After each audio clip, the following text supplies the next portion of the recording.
Bonjour, alors une courte vidéo pour la suite de la peinture. Vous avez peut-être remarqué lors de la dernière vidéo que j'avais retrouvé mes peintures à l'huile, hein, qui étaient bien rangées, mais en façon de ne pas les retrouver. Donc je vais vous montrer comment je fais mon jus en fait avec, avec de la peinture à l'huile. Alors il faut que j'arrive à me mettre dans le cadre, n'est-ce pas? On va y arriver. Voilà, parce qu'il y avait eu des questions lors de l'atelier. Et du coup, voilà. Donc en fait, je prends directement de la terre d'ombre brûlée directement sur le tube. Hein. Vous voyez, une toute petite quantité. J'avais déjà mis noir. Je noie ça dans dans de l'essence F. Là. Pour avoir un jus qui va être de meilleure qualité en fait que le jus tout prêt qu'on peut acheter dans le commerce. Meilleure qualité pourquoi? Parce que d'une part j'utilise de l'essence qui est moins grasse, de l'essence à briquet, et puis parce que j'utilise de la peinture avec des pigments beaucoup plus fins et de meilleure qualité, donc qui ont une richesse de couleur qui est beaucoup plus importante. En fait. Donc alors après le mode de. D'ailleurs j'ai pris un pinceau trop gros là pour appliquer le jus. C'est même technique, là ça change pas. Mais comme je l'avais dit lors de la vidéo dédiée, c'est bien de procéder en plusieurs étapes pour faire ressortir ce qu'on a envie de faire ressortir, c'est-à-dire les creux et les reliefs, et puis de doser de façon fine cet effet. Donc le faire en plusieurs fois, c'est beaucoup mieux. Voilà. Alors là, suite aux différents passages de patine hein, que j'ai fait, j'ai quand même des parties qui sont devenues plus ou moins mates. Donc le jus là que je suis en train de faire va pas forcément aller se loger va pas forcément aller se loger par capillarité en fait. Il va un peu teinter la surface que je traite. Donc c'est pas un problème parce que ça rajoute des effets de couleurs, de teintes. On peut vraiment plus on a une multitude d'effets, plus on va avoir en fait une richesse de traitement de la surface et un réalisme en fait. Parce que une surface à l'échelle 1, au niveau des teintes, des saletés, etc., c'est très varié en fait. C'est très peu uniforme. Donc chaque passage supplémentaire qu'on va faire nous avec notre pinceau, ça va aller dans ce sens-là en fait, de complexité ou de richesse, hein, selon comment on a envie d'appeler ça, par rapport à la réalité en fait. Voilà. D'où un soin nécessaire à apporter à cette phase-là. Pas compter son temps. Bon, en même temps, hein, c'est un loisir, donc si on commence à compter son temps pendant nos loisirs, on est mal barré, si je peux dire.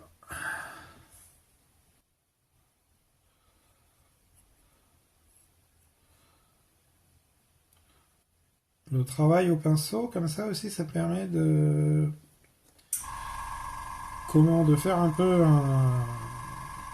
une vérification d'ensemble de sa maquette, hein, voir si on peut apercevoir des trucs qu'on a mal collés, ou qu'on a oublié de coller, ou qu'on a oublié de peindre, des trucs comme ça. Enfin, en tout cas, moi, ça me sert à ça, parce que vous avez remarqué que j'avais une méthode qui n'était pas forcément rigoureuse, en tout cas très planifiée. Donc c'est un choix personnel, encore une fois, hein, quand vous, dans la littérature dédiée au sujet, il y a ne serait-ce que pour des facilités d'écriture, hein, j'estime, enfin de facilités d'écriture, peut-être des plaisirs de lecture aussi, hein. Comment c'est souvent comment les phases de patine sont bien déterminées avec un ordre, etc.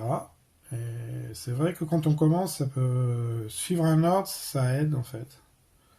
Déjà, ça rassure. Et puis ça permet de rien oublier. Et de ne pas se poser 10 000 questions sur est-ce que ça je le fais avant, est-ce que je le fais après, est-ce que comment le produit que je vais poser va interagir de façon désastreuse avec le précédent, etc., etc. Voilà. Donc du coup, quand on a un peu de pratique, on peut s'affranchir de ça, mais c'est vrai qu'au début, c'est peut-être pas mal de suivre un ordre pour toutes ces maquettes. Bon voilà, je reviendrai plus tard de toute façon, parce qu'encore une fois, on peut toujours faire des repentirs. Et là, je vais vous montrer un truc aussi dont je n'avais pas eu le temps de parler en atelier, alors que c'était au programme d'un atelier l'avant-dernier, si mes souvenirs sont bons. C'est l'usage du buff de Tamiya, qui est la couleur magique pour reproduire la poussière. Donc ça se passe à l'aéro, très dilué pour le coup. C'est-à-dire que au pif, je dirais 10%, 90%. Parce que cette dilution va permettre de monter l'effet progressivement pendant l'application. Voilà, si on applique alors, surtout si on est si on est dans le cadre d'une patine comme ça qui est censée reproduire la poussière. Hein. Si on commence à crépir le blindé avec une teinte uniforme, on est loin de l'objectif recherché. Donc, une teinte très diluée, mais voilà. En fait, l'aspect, l'effet de la teinte, alors faut que je fasse attention quand je l'attrape celui-là, parce que j'ai pas fixé la tourelle, parce que j'ai pas décidé encore, voilà, comment le présenter, enfin la vignette, il va falloir que je commence à y réfléchir, mais c'est pour vous montrer, voilà, que quand on passe cette teinte, et ben la première application, elle est pratiquement imperceptible. Et qu'ensuite, au bout de 2-3 applications, on voit ce voile couleur poussière apparaître. Alors, il y a aussi un élément au niveau de cette teinte très diluée, c'est que ça apparaît aussi en séchant.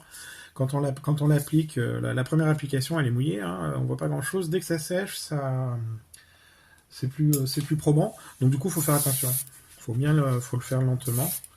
Donc toujours avec des mouvements circulaires de l'aérographe, hein, pour pas avoir des surcharges. Et on va stimuler l'empoussièrement du blindé. C'est moins de couleur magique. Alors, vu que moi je fais un blindé qui est dans une zone qui est quasi désertique, j'en mets un peu partout. Par contre, je vais en mettre moins sur les parties, sur la partie de la tourelle par exemple, que sur le train de roulement ou que sur les bas du jus de blindage. Alors de fait, avec l'application de cette teinte, le buff c'est une peinture qui est mate, donc on va matifier notre surface. Ça, faut l'avoir à l'esprit, parce que si on veut revenir dessus sur blindé avec des effets de jus, il faudra repasser un coup de vernis brillant, parce que je vous rappelle que sur une teinte mate, sur une surface mate, pardon, tout ce qui est jus devient un filtre, et donc change complètement modifie complètement la couleur, puisque ça va pas comment aller glisser dans les interstices, dans les creux en fait par capillarité. Hein, la couleur va plus du tout glisser.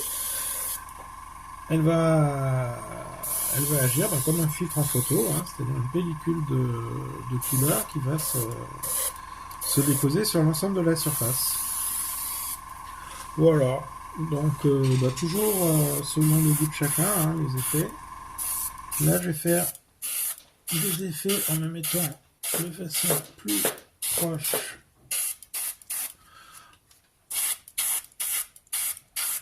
des jupes, des effets un peu comme en verticaux. Et je pense que je vais m'arrêter là pour cette séance.